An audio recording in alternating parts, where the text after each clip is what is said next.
नमस्कार दोस्तों। पार्ट 2 में आपने देखा कैसे अनन्या ने साजिश का सच सबके सामने ला दिया। घर में झूठ बेनकाब हुआ, सास खामोश हुई, पति शर्मिंदा हुआ। लेकिन कहानी यहीं खत्म नहीं हुई, क्योंकि घर की 4 दीवारों से बाहर एक और अदालत होती है, समाज की अदालत। और वहाँ सबूत नहीं, सिर्फ अफवाहें चलती हैं। सच सामने आने के बाद घर में कुछ दिन शांति रही, लेकिन मोहल्ले में फुसफुसाहटें शुरू हो चुकी थीं।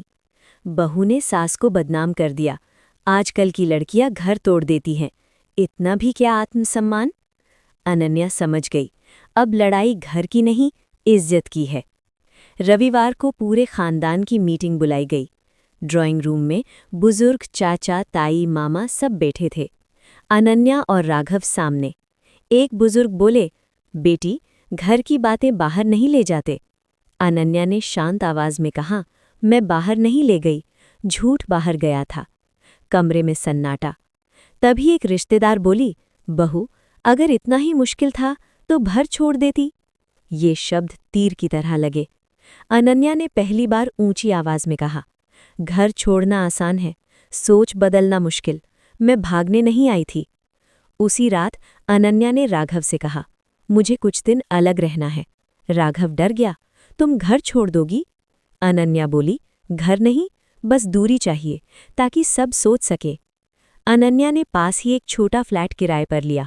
वो नौकरी पर ध्यान देने लगी, सोशल मीडिया पर महिलाओं के आत्मसम्मान पर वीडियो बनाने लगी। उसकी कहानी वायरल होने लगी। लोग लिखने लगे, आपने हिम्मत दी, आपने हमें आवाज़ दी। उधर घर में सास चुप रहने लगी। समाज अब उन्हें देख रहा था, सवालों के साथ। क्या सच में उन्होंने साजिश की थी? उनका आत्मविश्वास टूट चुका था।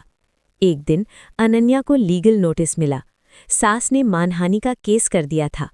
पूरा शहर हिल गया। अब मामला घर का नहीं, कोर्ट का था। अदालत में दोनों आमने सामने। जज ने पूछा, क्या आप सुलह चाहती हैं? सास बोली, इसने मेरी इज्जत मिट्टी में मिला दी। अनन्या खड़ी हुई, माननीय न्यायालय, मैंने सिर्फ सच दिखाया है। अगर सच से इज्जत जाती है तो गलती मेरी नहीं। पूरा कोर्ट रूम शांत। अनन्या के वकील ने रिकॉर्डिंग और चैट पेश की। सास की आवाज़ गूंज उठी, मुझे बुरा साबित कर देंगे। सास की आंखों से आंसू बह निकले।